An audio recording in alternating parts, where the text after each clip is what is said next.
This game came out a little over 2 years ago. That's a little fucked up. Hello everyone, my name is Ghosty. I think that video games that are good are bad, actually. Much like everyone else on the internet with an opinion, I have a score to settle with Tears of the Kingdom. It's kind of no secret that despite how good it is in its own right, Tears of the Kingdom has a lot of fundamental flaws, all of which that have surely been discussed to death just on the internet. The game has been out, as I said, for quite a long time, and there are a lot of videos talking about the game. But one issue specifically came to mind to me recently. This issue has been brewing since my very first playthrough, and I think it's just something that I kind of forgot until very recently when I replayed The Wind Waker for the first time in like 10 years, and it just so happened to twinge one little part of my brain, being debatably the best part of that game in a way, Ganondorf. The first time I played Wind Waker, I was literally like 9 years old, so a lot of the writing just kind of went over my head. But it was whenever I replayed it more recently, I kind of realized that I hated Tears of the Kingdom's Ganondorf a lot more than I thought I did. And it was only by replaying this game that I kind of got like a new lens to it all, that I kind of wanted to just make a video explaining on why I think Tears of the Kingdom Ganondorf is kind of a little bit shit, because God knows that hasn't been done enough already. So I mean, let's start with the Tears of the Kingdom rendition of the character. Without even using Wind Waker as a point of comparison, there is already a bunch of problems with him as the main antagonist of the game. And a lot like Tears of the Kingdom in everything that it does, it doesn't really seem that way from the beginning. The first cutscene he's in at the start of the game is actually pretty cool. It's just everything after that kind of fucking stinks. He's immediately established as a force to be reckoned with. He kind of mogs Link in his weakest form. He kind of has like that cocky edge to him that Ocarina of Time Ganondorf has, for example. I think it's pretty cool. And then he vanishes into his little hole, and the entire opening of the game happens, and you're like, all right, I'm really excited to see what this guy does and how he progresses throughout the game. He doesn't do that. Ganondorf, immediately after the opening cutscene of the game, is left in exactly the same position as you find him at the end. And sure, he has some impact on the surface with Phantom Zelda, but the character of Ganondorf is pretty much non-existent. Obviously, narratively, he's sitting in his little flesh dungeon trying to get his power back because it all got sapped away from him when he got put in stasis by Rauru. But I think there was a real issue when I watched a video. I distinctly remember watching a video on why Master Koga is a better antagonist than Ganondorf, and literally agreeing with it. This is mainly down to the fact that a majority of Ganondorf's characterization comes from the memories, which is something I also don't like about Tears of the Kingdom. It's something that Breath of the Wild did as well, to much better results, because it made sense for that game. But a significant portion of the important details of this game's plot happen before the game. They happen in the past, which you don't affect. So you would think, by looking into these memories, we would find a well-characterized Ganondorf that makes sense for the story and is cool as fuck to boot, right? I mean this with complete sincerity. He is kind of just a guy who looks really cool, but that's kind of it. He kind of just wants power for an unspecified reason, and then with little to no pushback, kind of just gets the power and is evil. This is kind of where I feel like they just missed the point of Ganondorf entirely, and including him in this game makes literally no sense. The point of Ganondorf is that he is the personification of evil. He isn't the incarnation of it, he is the personification of it. There is a distinct difference between Ganon and Ganondorf. They're similar, but not the same. But it kind of feels like in this game, he's just kind of both. He's in the body of Ganondorf, but he's just evil for no reason, like Ganon. I think there was just a clear lack of sincerity when translating him into this game, which is weird because it's the biggest Zelda game ever. You think you'd be able to portray him in a way that's better than all of the previous games he's been in.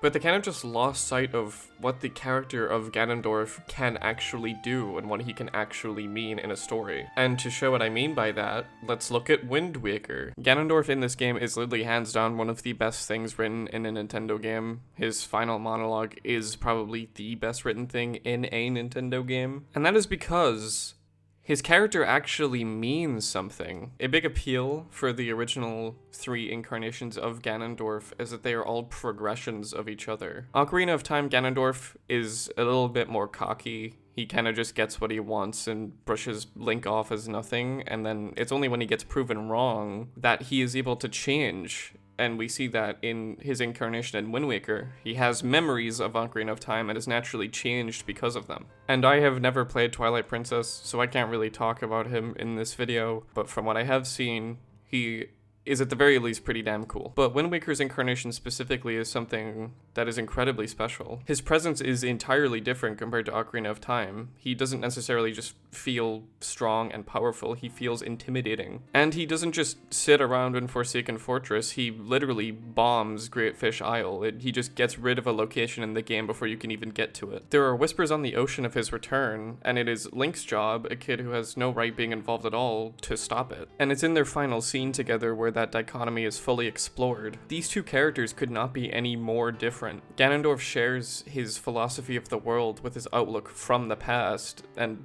Link literally has no idea what he's talking about. He would have no idea if what he's saying is true or not. He just knows that he has to stop this guy, but he has no clue what kind of conflict he's faced before. And Ganondorf, despite being a lot more intelligent and wise in this game, kind of stumbles into a sort of tragic cycle where he is killed in the exact same place as he was in Ocarina of Time, despite thinking that things could change. Link and Tetra are the hope for the future, and Ganondorf, while clinging to his past, does ultimately die. But there's no real point to say that what he was talking about in his final moments were wrong. For the first time in the series, you can actually feel bad for the guy, because he gives you a reason to. There is something that is just so infinitely intimidating about the personification of evil just standing there and talking to the guy who came to kill him. Because even though he's proven himself to be the hero of the winds, the successor to the guy who killed him in the past, he doesn't want to kill Link. He isn't just senselessly evil, he just needs him for the piece of the Triforce that he carries. The point of Ganondorf, at least in the way I see it, is that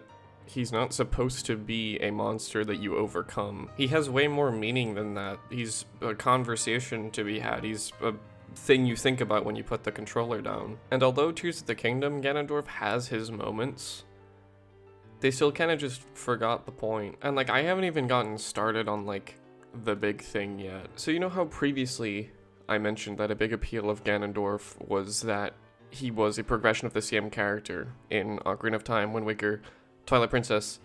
He is the same person. Yeah, Tears of the Kingdom Ganondorf is not the 4th version of the same person.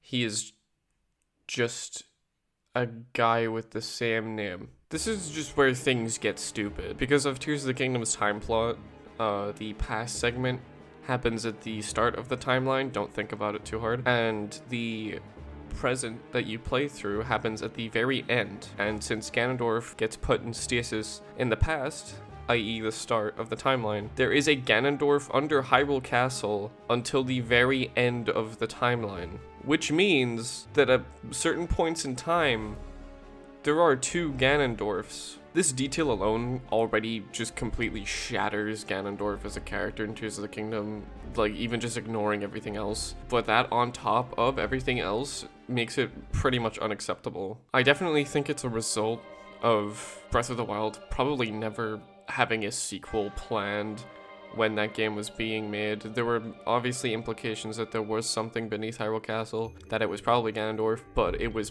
purposefully ambiguous. I think they were genuinely just like, what's the next thing we can do for the biggest Zelda game ever? And the obvious answer was Ganondorf, but they didn't really think much after that.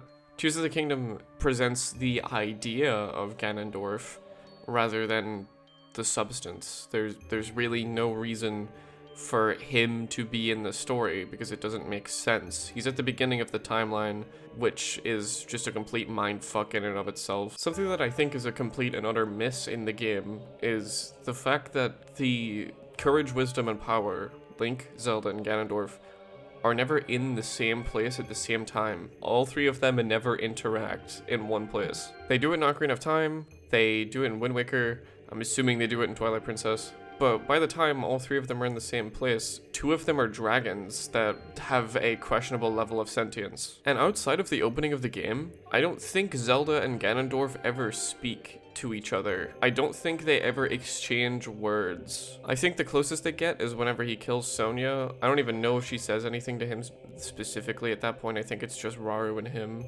And I thought having a problem with that was me being nitpicky, but honestly now I think it makes sense to feel that way. Tetra, I think, is handled pretty damn awfully after the halfway point of Wind Waker, but even she has something to say to him during the final segment when she calls him insane and talks about returning to the surface with Link. But like watching the memories in Tears of the Kingdom, they kind of just already know he's a bad dude, but he does nothing to subvert that. He doesn't do anything differently than what you would expect. He's just a bad guy, and they all know it. There is a really cool moment where Zelda clocks that he's evil because his name has Ganon in it, because of Calamity Ganon, obviously.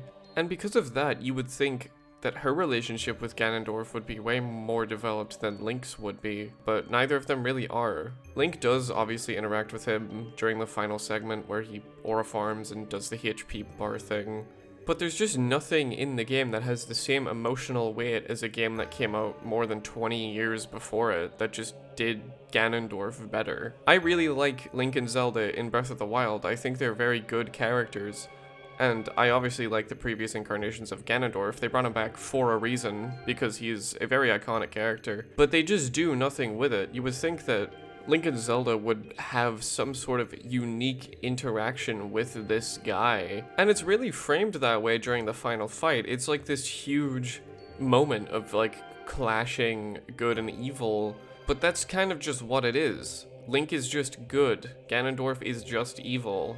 That's kind of what it boils down to. There's no questions to be asked. When he's dead and gone, when he gets fucking nuked out of the sky, there's no, hey, what was that all about? There's just, alright, what's next? Tears of the Kingdom, in a lot of ways, is just kind of a story that is about nothing. No one changes. The only character who goes through anything is Zelda, and even then that just gets reversed with no ceremony. Ganondorf is just a bad guy. There's no hint at there being anything else. There's no attempt to make him seem like he's any more in-depth than that. He's just a bad guy that you have to beat at the end of the game, and that's Tears of the Kingdom. It's just super disappointing considering the scale of Tears of the Kingdom being the biggest, most ambitious Zelda game. But it still kind of just struggles to do a lot of the stuff that previous games did. And I mean, like, I don't need Ganondorf to be literally identical to his previous counterparts, because the point is that he changes every time and he learns something. But I kind of just feel like they threw him in for fan service more than anything. Just having the icon, just having the name, just being like, hey, Ganondorf is in this game, but he's not really in this game. He might have certain moments that remind you of his previous appearances. He might have his theme from the previous games, but Ganondorf is not here, because the character that they made the antagonist of Tears of the Kingdom is not Ganondorf. There's no your gods destroyed you, there's no the wind is blowing, there's no questioning if the King of Hyrule was even right considering how similar he is to Ganondorf himself. All you're left with is someone who is honestly probably more one note than his appearance in Ocarina of Time being his first appearance. The original 3 versions of Ganondorf were as tied to Demise's promise as Link and Zelda were. But in Tears of the Kingdom, there is no internal dialogue, no implications, no subtlety. He is just the leader of the Gerudo, and he wants power over Hyrule. Because that's all that Ganondorf is, right? There are probably more in-depth videos talking about this, but I just thought that I would make my own because it was honestly kind of pissing me off. Tears of the Kingdom is a very good game that does a lot of things that I really like, but Ganondorf just is not one of them. And by the time I reached the end of the game, the excitement I felt when watching the trailer that revealed that he was in the game was just gone. I just felt confused. I didn't really know how to feel about the ending of the game, because there is a lot of it that I like, speaking more broadly about it, but it's just, Tears of the Kingdom is the perfect game that is just filled with so many problems that still somehow make it so bad. I didn't really realize how dissatisfied I felt with the game's story until I found myself feeling emotional about Wind Waker's ending again 10 years later, and then asking myself, why did Tears of the Kingdom not do the same for me? It's also super unfortunate because Ganondorf is probably not going to return for a very long time after this. I feel like they want to choose the kingdoms, Ganondorf to be like the ultimate Ganondorf, considering Tears of the Kingdom spot at the end of the timeline and how it might be a convergence of all of the 3 timelines before that. He's kind of supposed to be like this huge endgame thing, I think. But yeah, those were my thoughts on Ganondorf. Thank you for listening. I wanted to make a video kind of like this when I finished Tears of the Kingdom initially, but didn't really get around to it. But my replay of Wind Waker kind of reminded me of why I wanted to make that video in the first place. And I'm kind of glad I waited, because I had like a point of comparison that I could make for this one. But yeah, and I mean, the new Hyrule Warriors game that's coming out will no doubt have a lot of Ganondorf in it. As shitty as I think it is that we're doing this thing again where we're locking story behind another full price game, when I watch the cutscenes on YouTube, I hope he's cool.